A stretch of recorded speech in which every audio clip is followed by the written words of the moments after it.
former Home Secretary, Conservative MP Suella Braverman. Good afternoon to you. Hi, Julia. Good afternoon. Thank you so much for joining us. Well, the Prime Minister says nothing is now going to stop these flights taking off. Do you think flights will take off?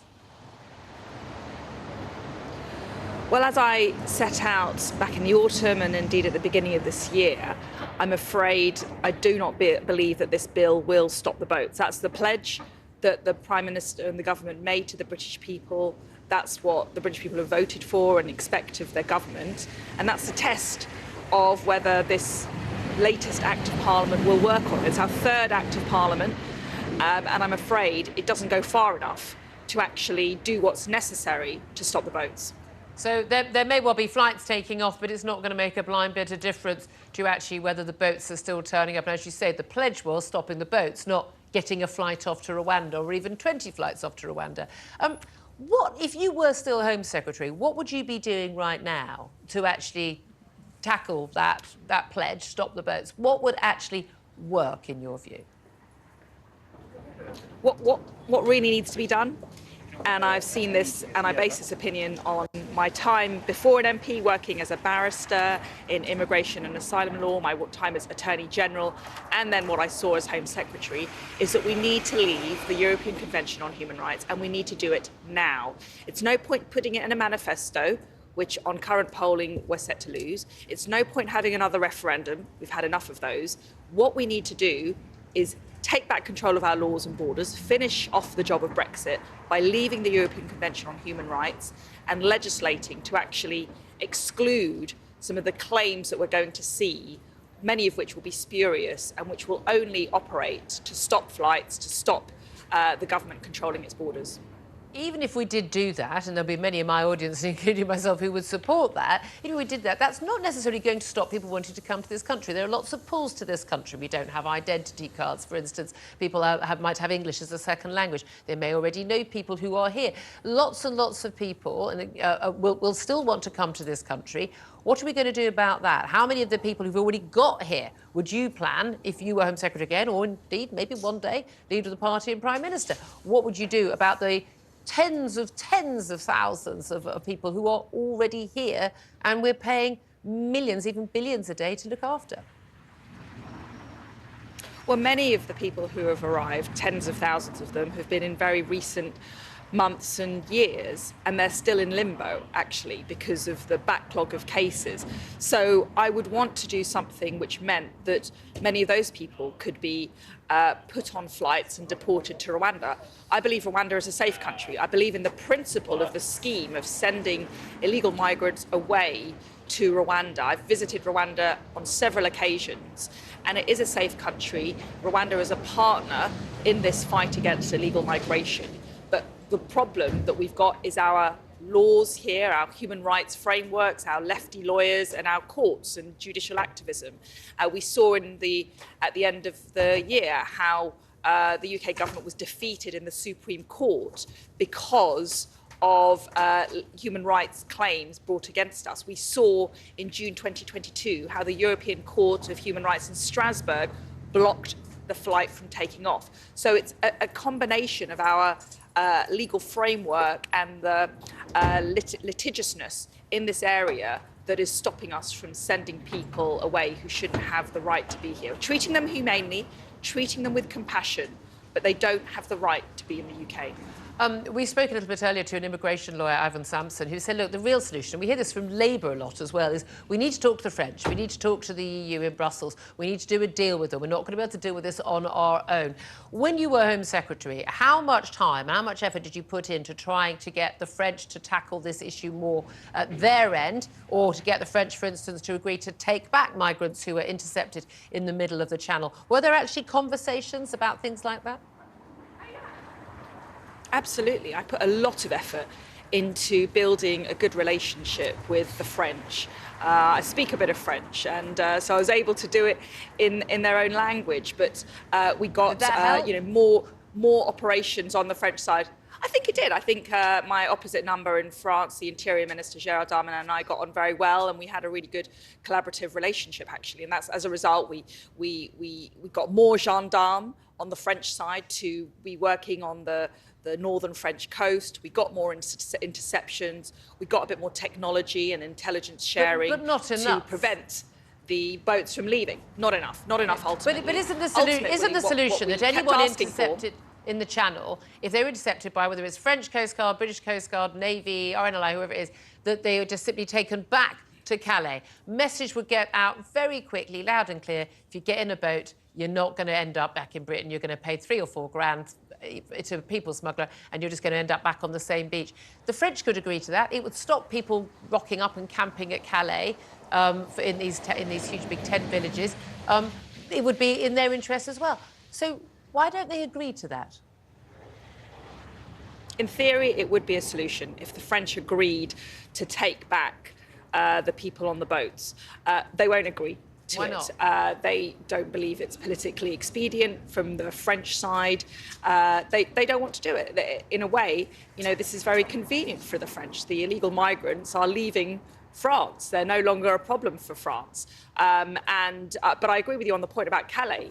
Calais is a magnet. The Pas-de-Calais region has been adversely affected by many illegal migrants travelling, straight to Calais with a view to coming to the UK. If they were not able to get to the UK, they wouldn't go to Calais in the first place. And if you talk to regional government figures in Calais, they're very frustrated with the problem of illegal migration because it's ruining their agriculture, it's ruining their tourism industry, it's really damaging the local economy in the Pas-de-Calais region. So I do think there is a joint interest for France in actually taking returns, but they won't do it. Are they? Is there also an element where they've been intransigent on that point? Is there also an element where Emmanuel Macron is being deliberately intransigent because he wants to punish a Tory Brexit supporting government?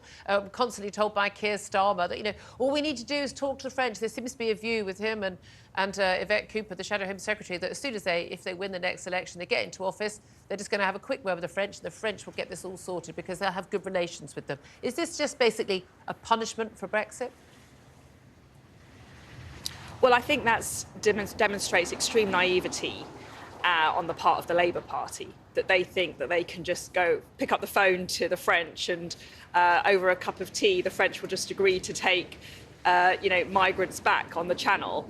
It's not that simple. The UK government has been asking for this for years of the French, and the French have flatly refused. So I don't think Keir Starmer will have any particular powers in breaking open that deadlock. Can I ask also about a conversation we had a bit earlier with the Reform UK deputy leader? We know Reform squeezing the Tories on the right-hand side. Ben Habib and I were talking about what their policy would be. He said, pushed it quite a long way. He basically said, we should basically let people drown. Well, I'm paraphrasing, but basically, if we push the boats back, if they won't go back, then we don't help them. And I said, well, what if someone punctures the dinghy, people jump into the water? He says, well, we actually said, well, we shouldn't infantilise these people. They've chosen to get on these boats. They know the risks. We shouldn't rescue them. I pointed out that it would be a duty of care to rescue these people. He said, well, no, he thinks he wouldn't have to rescue them. That it would be reasonable to not rescue these people. Would you agree? Well, I don't agree with allowing people to drown on the Channel. I do agree that there are duties, basic duties that the lifeguard, the Coast Guard, Border Force owe to people in distress. Any vessel in distress, there is an essential duty to intervene and try and save life. And there's an international convention called Saving Life at Sea, and I believe in that. And I do think it's any mariner's basic duty to try and save life at sea, whoever's life that is. And we don't want to see more tragedy on the Channel. I do ultimately believe the solution is to be able to offshore this challenge and send people to Rwanda. I believe we've got the framework of the solution. I think that's why we need to ensure it actually works, because that's how we stop people dying in the Channel. That's how we stop people getting in dinghies. That's how we break the people smuggling gangs. If they realise that coming over the Channel illegally into the United Kingdom will not lead to a life here, that they will not be able to gain our system. They won't be able to stay in a hotel for years. They won't be able to lay down roots. They will be swiftly removed to Rwanda. Okay. That's the outline of And the again, solution. I think a lot of people would support like that. us to actually deliver the law to deliver that. If they thought that would happen on the grand scale that envisaged, then I think people would support it. But a lot of people think that it won't actually happen on the scale enough to provide that deterrent. Can I also ask you about Sir Mark Rowley, the Metropolitan Chief, Metro Police Chief? You called for him earlier in the week to go after the extraordinary exchange with a police officer, which was defended by the police initially, in which Gideon Falter, an anti-Semitism campaigner, attended the pro-Palestinian march on April the 13th in the streets of London and was told that he couldn't walk across the crowd because he was openly Jewish by the officer. After watching the full exchange, there's a 13-minute video that Sky News had filmed, the Metropolitan Police Chief has praised the professional conduct of the officer in that row. What do you make of that? Well, I think it's all been a very badly handled situation, mainly by the leadership. I have no complaint about the individual officers on the ground. They're dealing with really difficult situations which are fast-moving and complex.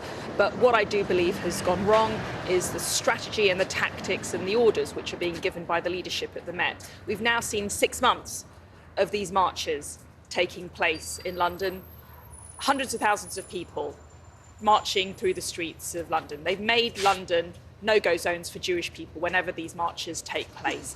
And what we've seen is the police have chosen a side, ultimately. They've said that we're going to protect the right of the pro-Palestinian marchers to do whatever they want, even if it's anti-Semitic chanting, even if it's chanting of jihad, even if it's scaling of war memorials, even if it's threatening, abusive and criminal behaviour. And everybody else, Jewish or not Jewish, but this incident involves a Jewish man, has to just stay away and keep their heads down. I think that's fundamentally wrong. And for the Met to come out and defend it in this way is a horrible example of victim blaming, frankly, that we wouldn't see if this involved a person of another ethnicity. And I think it's a disgrace. I think that the leadership needs to change. We've had meetings, we've had apologies for the apologies, we've had the speeches on the steps of Downing Street. Nothing has changed, and things are only going to change if the culture changes and if the leadership changes. OK, just finally, it is St George's Day today. We see the constituent parts of the UK celebrating their patron saints. Certainly, you know, St Patrick's. We certainly still see many people, no Irish links at all, happily to celebrate that day. St Andrew's and St David's Day. And yet somehow St George's Day doesn't seem to get the same amount of attention, and certainly the flag doesn't. I'm asking our audience today about why so many people in our country seem to be ashamed of the St George's Cross, of the England national flag. Why do you think that is? Well, personally speaking, I'm not ashamed of it. I'm very proud of our national flag, and I'm very proud of what St George's Day represents. It's all that's great about England and English culture and more broadly Great Britain. And our country has done untold good for civilization over the centuries and today, and I'm sure in the future. So I'm very proud of what England represents. I'm very proud of the English people. So, you know, I'll be raising a pint with friends and family tonight, and I'm not at all ashamed of our But you're flag. not, we're not, I'm sure our audience isn't. But why do you think so many are? Among, you know, the great and the good, you know, the Emily Thornberrys, who tweets a picture, a sneering way of a house with a white van outside and an England flag, and we all know what she meant by it. Why are people so sneering about people who fly the flag? Because of their associations with that flag? Well, I think particularly on the left of the political divide, we do tend to get this sneering snobbery towards the masses or the people and those of us who are speaking for the people. And I do think Emily Thornberry does personify that, and they generally think it's all a bit you know, uncouth and a little bit unsophisticated. Yeah. It's what I like to call the luxury beliefs brigade, and they're all in favour of open borders. They're all in favour of globalism. They're all in favour of you know, the next faddish idea, which can be sometimes very dangerous for you know, for people, but they don't really care about speaking for the silent majority, for the law-abiding patriotic majority, as I like to call them, the decent British people who voted for Brexit, for example. We saw this play out with Brexit, or want to stop the boats. It plays out in these debates. But I think on the left of politics, we do tend to see this ugly snobbery. And I don't think that is actually representative of what the majority of British people feel and think about their country. Okay. Well, a happy St George's Day to everyone. Suella Braverman, former Home Secretary, Conservative MP, thank you so much for joining us live there from